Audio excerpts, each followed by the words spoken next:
India China target గా Trump కొత్త నిర్ణయాలు తీసుకుంటున్నారు. రష్యా నుంచి క్రూడ్ ఆయిల్ దిగుమతులు చేస్తున్న దేశాలపై 500% టారిఫ్లు వేసేందుకు కొత్త బిల్లు తీసుకొస్తున్నారు. దీనికి సంబంధించిన బిల్లును సెనేట్ లో ప్రవేశపెట్టడానికి ఆమోదం తెలిపారు. ఇక ఇండియా ఆయిల్ దిగుమతుల్లో 40% రష్యా నుంచి జరుగుతోంది. ఉక్రెయిన్ పై రష్యా దాడులను సాకుగా చూపి టారిఫ్లు పెంచేందుకు కసరత్తు చేస్తోంది అమెరికా.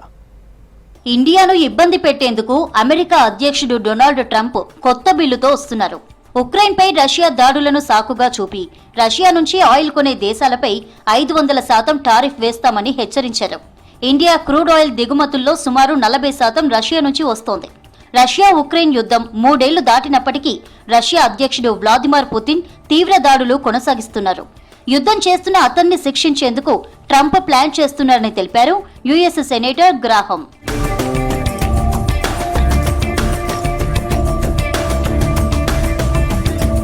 రష్యాతో వ్యాపారం చేస్తున్న చైనా, భారత్ లాంటి దేశాలపై 500% టారిఫ్లు విధించే సెనేట్ బిల్లుకు ట్రంప్ ఆమోదం తెలిపారన్నారు లిండే.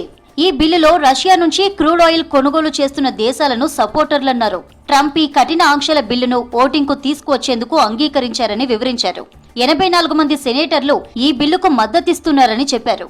ట్రంప్కు ఈ ఆంక్షలను వాయిదా వేసే లేదా బిల్లును వీటో చేసే అధికారం ఉందన్నారు. ఉక్రెయిన్ రష్యా యుద్ధానికి ముందు భారత్ రష్యాతో పెద్దగా ఆయిల్ వ్యాపారం చేయలేదు. సాధారణంగా మిడిల్ ఈస్ట్ దేశాల నుంచే కొనేది. ఈ యుద్ధం తర్వాత వెస్ట్రన్ దేశాలు మాస్కోపై ఆంక్షలు పెట్టాయి. పుతిన్ భారీ డిస్కౌంట్లు ఇవ్వడంతో భారత్ రష్యా నుంచి ఆయిల్ కొనుగోళ్లను పెంచింది. ఈ ఏడాది మేలో రష్యా నుంచి భారత్ 42,000 కోట్ల విలువైన బొగ్గు, క్రూడ్ ఆయిల్ వంటివి కొనుగోలు చేసింది. ఇందులో 72% వాటా క్రూడ్ ఆయిల్దే. రష్యా నుంచి ఆయిల్ కొనడాన్ని యుఎస్, యూరప్ విమర్శించగా భారత్ మాత్రం తన జాతీయ ప్రయోజనాలకే ప్రాధాన్యం ఇస్తామని స్పష్టం చేసింది. 500% టారిఫ్ వేస్తే భారత్ మళ్లీ మిడిల్ ఈస్ట్ దేశాల వైపు మొగ్గు చూపొచ్చని ఎనలిస్టులు చెబుతున్నారు. కానీ రష్యా నుంచి ఆయిల్ దిగుమతులు పూర్తిగా తగ్గిపోవని అన్నారు. అమెరికా తీసుకొస్తున్న కొత్త బిల్లులో ఐరోపా దేశాలు రష్యా చేసే గ్యాస్ వ్యాపారాన్ని ప్రస్తావించలేదు. ఆంక్షలు కొనసాగుతున్నప్పటికీ యూరప్ రష్యా నుంచి పెద్ద మొత్తంలో గ్యాస్ కొనుగోలు చేస్తోంది. దీనిపై ఇప్పటికే విదేశాంగ శాఖ మంత్రి జైశంకర్ ప్రస్తావించారు. ఐరోపా రష్యా గ్యాస్ కొనడం యుద్ధానికి ఫండింగ్ కాదా అని ప్రశ్నించారు.